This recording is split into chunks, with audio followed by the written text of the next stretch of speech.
नमस्कार दोस्तों, आयुर्वेद नुस्खों में आपका स्वागत। मैं आपका दोस्त बलजीत वैद।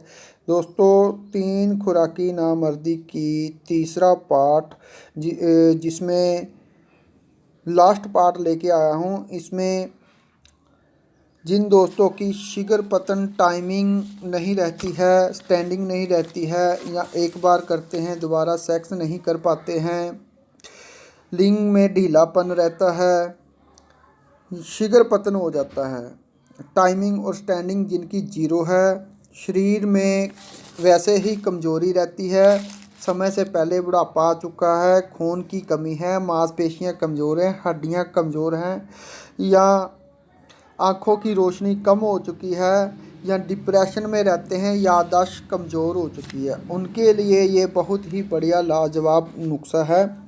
इससे सबसे बड़ी बात तो यह है भी टाइमिंग और स्टैंडिंग जिनकी जीरो है वह 15 दिन में पूरी हो जाती है। तो दोस्तों, ये पहले मैं वीडियो दिखा चुका हूँ पीछे का प्रोसीजर। पारा, चांदी, हड़ताल, वर्किया, सुमलफार, सिंगरफ, गंधक डाल करके हमने आग दे करके ये भस्म तैयार कर ली है। अब इसमें हमने क्या डालना है, ये आगे का प्रोसीजर में कुचलों का पानी डालना है। और ये कुचले 6 महीने पहले मैंने इसको दादड़ फादड़ करके ये कुचलों का मुकद्दर रस लेने के लिए तैयार किया है। ये वियाग्रा की जो गोली होती है दोस्तों, वो इसी कुचलों के रस से तैयार की जाती है। ये वही विधि से तैयार किया हुआ है जिससे वियाग्रा गोली बनती है। इसकी 4-5 बूंदें यदि मुंह में डाल करके दूध या मक्खन ले लिया जाए तो उसे वियाग्रा की गोली खाने की ज़रूरत नहीं है। यही 4-5 बूंदें ही उसको बहुत काफ़ी हैं। तो करना क्या है, हमने इस मुकद्दर रस को 100 ग्राम अपनी इसी दवाई में खरल करना है, कतरे कतरे डाल करके बिल्कुल जज़्ब करना है। तो 100 ग्राम ये मुकद्दर रस लेना है और हमने अपनी दवाई में खरल करते जाना है। तो ये मैंने खरल कर लिया है। पहले मैंने वीडियो एक खरल करते हुए भी रस डालते बनाई थी दोस्तों, लेकिन वो ज़्यादा समय की वजह से डिलीट हो गई, किसी कारण दिखा नहीं पाया। तो इसमें 100 ग्राम रस मैंने ये कुचलों का खरल करके जज़ब कर दिया है। अब इसको अच्छे से बिल्कुल सूखने से पहले ही, नहीं तो ये साथ में चिपक जाएगी और उतारनी मुश्किल हो जाएगी। जब थोड़ी सी नमी रहे तभी इसको साइडों से चारों तरफ से खुरच करके इकट्ठा कर लेना है और इसकी एक टिकिया बना लेनी है। टिकिया बनाने के बाद इसको हमने एक ऊपर से ढक करके इसको सुखा लेना है। जब ये टिकिया सूख जाएगी फिर इसको हमने एक कुज्जी में डालना है, जैसे कि ये मैंने डाल रखी है। कुज्जी में डालने के बाद इसको ऊपर से कप्पड़ मिट्टी करके अच्छे से बंद कर देना है, ताकि ये सारी रुई चीज़ें हैं जब इसको आग देंगे तो इसके अंदर ये टिकिया से रुई चीज़ें निकल करके पारा, हड़ताल, वर्कियाँ सारी चीज़ें, सिंगरफ, संखिया ऊपर से धुएं के रूप में उड़ जाएंगी। तो अगर कुज्जी हमारी ढीली रहेगी तो वह बाहर निकल जाएगी, इसलिए इसको अच्छे से कप्पड़ मिट्टी करना है। और आग देनी है 3 उपलों की। निकालने के बाद जब ये ठंडी हो जाए तब इसको निकालना है। ये हमने निकाल लिया है तो ये अंदर से भस्म तैयार है। जितनी रुई चीज़ें थी एक बार अंदर से धुआं बन करके कुज्जी के आप देख रहे हैं चारों तरफ चिपकी हुई है, इसका जोहर उड़ा हुआ है। ये ढक्कन यदि हम ढीला छोड़ देते या अच्छे से कपड़ मिट्टी ना करते तो ये सारी की सारी जो मेन दवाई थी हमारी बाहर उड़ जानी थी। तो इसको रोकने रखने का भी एक बहुत बढ़िया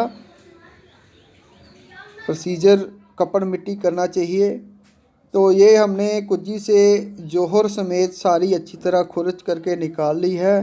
ये टिकिया है जो हमने बीच में से निकाली है और ये जोहर है जो साइडों में चिपका हुआ था। ये सारे का सारा इकट्ठा ही हमने खरल करना है और ये बिल्कुल खरल इतनी करनी है कि रेखाओं के अंदर आने लग जाएं।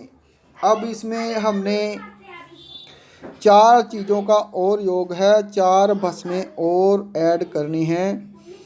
अभ्रक भस्म, लौह भस्म, कली भस्म और एक और है पारा कली भस्म। 4 चीज़ें, चारों भस्में हमने वीडियो में और कैसे बनाई जाती है ये सब मैंने दिखा रखी हैं पीछे वीडियो में।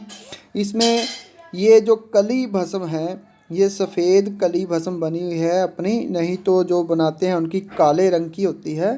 तो ये सफ़ेद कली भस्म मैंने पहले भी इसके फ़ायदे क्या हैं और कैसे तैयार की जाती है वीडियो में दिखाई है, जो नहीं जानते वहाँ देख सकते हैं। तो ये भी टाइमिंग और स्टैंडिंग को बढ़ाने के लिए बहुत पावरफुल है। यदि और ये है लौह भस्म। लौह भस्म भी कैसे तैयार करनी है ये भी मैंने आपको पीछे वीडियो में दिखा रखा है। लौह भस्म भी हमने 5-5 ग्राम अब ये सब की मात्रा लेनी है दोस्तों। जो लौह भस्म है ये खून को बढ़ाने के लिए, खून को हीमोग्लोबिन को बढ़ाती है और खून को इतना प्रेशर डाल देती है कि हमारी जो टाइमिंग है, जो स्टैंडिंग नहीं हो पाती, उसके लिए ये खून में जाकर रचती है और बहुत बड़ा योगदान देती है। और ये अभ्रक भस्म है, ये हमने काली अभ्रक भस्म से भस्म तैयार की है। ये अब ब्राउन कलर की है। तो जब काली अभ्रक भस्म लेकर तैयार करते हैं उसकी वीडियो भी मैंने दिखा रखी है, क्योंकि अब बताऊंगा तो बहुत समय लंबा हो जाएगा। अभ्रक भस्म से शरीर में जितनी भी वाइट सेल कम हो जाते हैं, किसी को टाइफाइड की वजह से या पीलिए की वजह से कैसे भी शरीर में वाइट सेल जो कम हो जाते हैं, जो हमारे रोगों से लड़ने की ताकत रखते हैं, तो वो अभ्रक भस्म यदि 5-6 दिन इसकी खुराक ले मक्खन या दूध के साथ, तो उसके सेल बहुत 5-6 दिन में ही पूरे हो जाते हैं। यदि ये जो खुराक है हमने 5-4 चीज़ें ये डाल दी हैं, इनको अच्छे से खरल करना है। इतनी खरल करनी है कि ये अपना एक भी कतरा अलग से दिखाई ना दे। वैसे भी ये जितनी भस्में हैं मैंने पहले तैयार कर चुकी हैं। इसमें अभी एक और रहती है भस्म, वो है पारा कली। तो इसमें ये पारा कली है, पारा कली भी 5 ग्राम डालनी है। ये भी पारा कली भांग के नुक्ते में रख के तैयार की जाती है डायरेक्ट। तो ये जिनको जरियान जिनको कतरे आते हैं, धात पड़ती है या उनके पेशाब में कोई प्रॉब्लम है, तो जिसकी वजह से उनको टाइमिंग स्टैंडिंग और उनकी नामर्दी आ चुकी है या कोई खुराक खाते लगती नहीं है, तो ये उनके लिए दी जाती है पारा कली। पारा कली की वीडियो भी मैंने डाल रखी है। ये बहुत अपने आप में बहुत ताकतवर चीज़ है। अब इसकी अच्छे से हमने ये चारों योग मिला कर के इसमें खरल करनी है। अब ये दवाई हमारी बिल्कुल तैयार है। अब बताता हूँ इसकी खुराक कितनी लेनी है और कैसे लेनी है। ये शरीर में जा कर के शरीर की सारी जितनी भी मांसपेशियाँ, खून और हड्डियाँ हैं उन पर असर डालती है। इसकी खुराक हमने एक माचिस की तीली से उठानी है, अगले भाग से। ये मैं आपको दिखा रहा हूँ, आगे पीछे करके दिखाता हूँ क्योंकि कई बार वीडियो में पूरा नज़र नहीं आता। इसकी खुराक केवल दोस्तों ये चावल से भी आती है। ये सिर्फ आप मान के चलो एक चावल से भी पौना चावल मान के चलो, इतनी सी खुराक है। मक्खन के साथ एक दिन लेनी है। इतनी ही खुराक में जिन दोस्तों का शुगर पतन हो जाता है या टाइमिंग नहीं है, उनकी ज़ीरो है, स्टैंडिंग होती नहीं है, एक बार सेक्स करते हैं दोबारा स्टैंडिंग नहीं होती, जिनका लिंग खड़ा ही नहीं होता है, जिनकी बॉडी कमज़ोर आ चुकी है, ये सिर्फ देखिए ये सिर्फ इतनी सी ही खुराक उनके लिए एक दिन की खुराक है। 15 दिन में ये नामर्दी उनकी ख़त्म होने वाली है। तो ये नुस्खे दोस्तों आम नुस्खे नहीं हैं जो कि कापी किताबों में यहाँ बाज़ार की किताबों में लिखे हुए हैं। ये नुस्खे एक कान से दूसरे कान तक या पीढ़ी दर पीढ़ी मिले हुए हैं।